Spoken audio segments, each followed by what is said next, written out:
E aí, as pessoas começavam a me ligar e tal, mas eu ainda naquela ingenuidade, eu já estava com 22 anos, mas ainda muito ingênua, porque eu demorei demais para amadurecer, porque eu fiquei muitos e muitos e muitos anos presa só em tentar sobreviver. Eu entendo isso. Então eu não tinha como trazer outras coisas e olhar o mundo lá fora. Eu estava preocupada com a minha questão ainda, sobreviver o dia a dia. Quem sou eu? Como é que eu vou sobreviver? Então eu demorei muito pra... Mas esse concurso acabou te abrindo um pouco a tua Esse mente. concurso me deixou famosa. Tá. Você Esse dublava, né? Dublava. Esse E concurso... o que você dublava lá? A primeira música que eu dublei foi Olha Isso. Preparados? Gente, A primeira música vamos que lá. eu dublei na minha vida, eu não falava nada de inglês, noção zero, não sabia o que queria dizer nada, zero mesmo. Era uma música da Gloria Gaynor que chamava I Will Survive. Tinha que Eu ser, né? sobreviverei. É o hino, né? É o Olha, hino. É o hino, na verdade. Além de não ser é? um hino, olha o título. Eu sobreviverei. Aham. Você já estava prospectando sem saber. né? Depois foi que eu vim começar a estudar inglês e ter noção. E falei, nossa, que coincidência, né? Mas como nada é coincidência nessa vida. Nada é então. coincidência. Bom, aí eu ganho o concurso do Show de Calouros e comecei a trabalhar na noite. Mas aí logo também, o tipo de trabalho que eu tinha com um repertório muito curto, porque eu não tinha experiência, eu tinha começado a fazer show naquele momento. Eu percebi que quando eu já tinha feito todas as casas, que elas começavam a me recontratar, eu não tinha mais show para levar. Aí eu comecei, a minha mente criativa começou a brotar aí. E eu comecei a montar uns shows. Eu falava, mas eu não quero essa mesmice que eu estava vendo. Eu queria fazer uma coisa muito revolucionária, muito diferente. E comecei a criar uns números incríveis.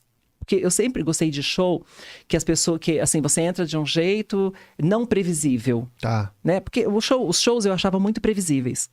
A pessoa entrava, você já sabia como ia acabar. Eu queria burlar isso na cabeça das pessoas. Então eu comecei a criar umas coisas muito loucas. De uma roupa que virava isso, uma saia que virava um castelo. Comecei a criar umas coisas muito loucas e virei o maior transformista brasileiro da época. Eu lembro que eu recebia parabéns, que eu tinha um trabalho impressionante, diferenciado, que as pessoas percebiam já um certo talento em mim. Talento esse que eu não enxergava, porque eu estava vindo de um histórico de vida de acusação. Sim.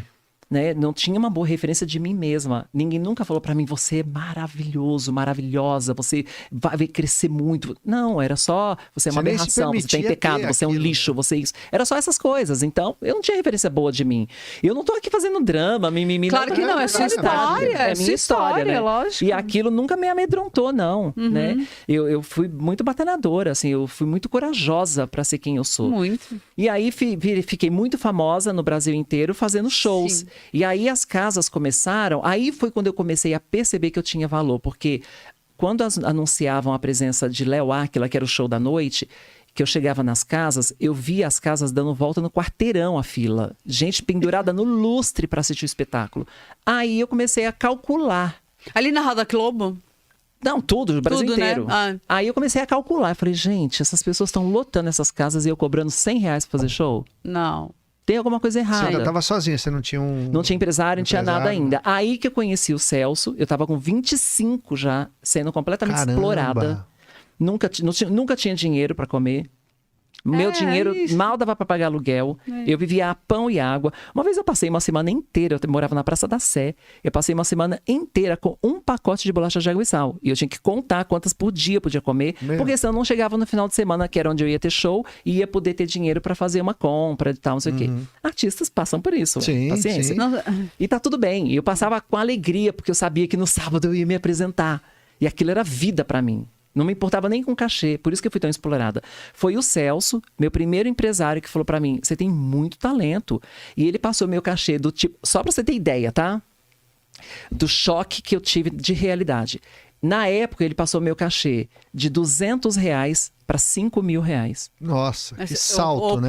Eu falei, eu vou morrer de fome, você tá louco? Não, eu vou morrer de fome, Deus me livre, ninguém vai me contratar. Eu não mereço Eu não esse- mereço, eu não não. Aí mereço. vem aquelas crenças limitantes isso aí. todas. É o não mereço. Imagina, eu não mereço. eu com cachê de 5 mil, que pra época era como se fosse, sei lá, R$50.000. 50 mil. Você tá louco, eu me ofereci de Falei, preço, eu vou ficar sem falei, trabalho. Você tá doido, você tá viajando. Ninguém vai me contratar. Aí ele pegou e falou pra mim, faz o seguinte, nós vamos pedir 5 mil. E não se preocupa, enquanto as pessoas não acostumarem com essa ideia, eu te banco. Opa! Uau. Aí falei, aí Opa, a coisa muda de aí figura. muda de figura. Aí as pessoas começaram a ligar e eu falava, você tem que falar com o meu empresário. Só que na época, os artistas da noite, eles viviam assim também. Então, quando eu falei que tinha empresário, ai, que metida, quem ela pensa que é? Ué, quem ela pensa que é? Era assim, É. quem ela pensa que é empresário? Ai, não se enxerga, não sei o Até quê. parece. E realmente eu fiquei uns 6 meses sem trabalho por causa disso. Só que 6 meses patrocinada pelo Celso Prado, que foi Ele meu... investiu. Sabe quantos Ele teve anos? palavra com você. Sabe Investiu, quantos né, anos Bela? ele ficou comigo? Ah. 26. Ele foi meu único empresário até hoje. Você é fiel a Eu sou. pessoa, Leal. né? Lealdade é meu nome. Isso, leal. Aí eu peguei e fiquei lá 6 meses sem trabalho e comecei a me desesperar. Porque não era só eu ter com que me manter, era a minha arte sendo engavetada. Falei, não, eu preciso viver, eu preciso de palco, eu sou artista, eu gosto de cultura, eu quero mostrar para as pessoas. Ele falou, calma, calma, e ele negociando, e ele tentando convencer as pessoas de que eu merecia aquilo, porque ele era mais matemático. Ele falava, ó, a Léo tá dando X pessoas, você cobra X na entrada, o cachê dele é tanto, ainda vai te sobrar tanto. Ele falava isso pro dono da boate, coisa que a gente nunca pensou em fazer. Léo, na verdade, também.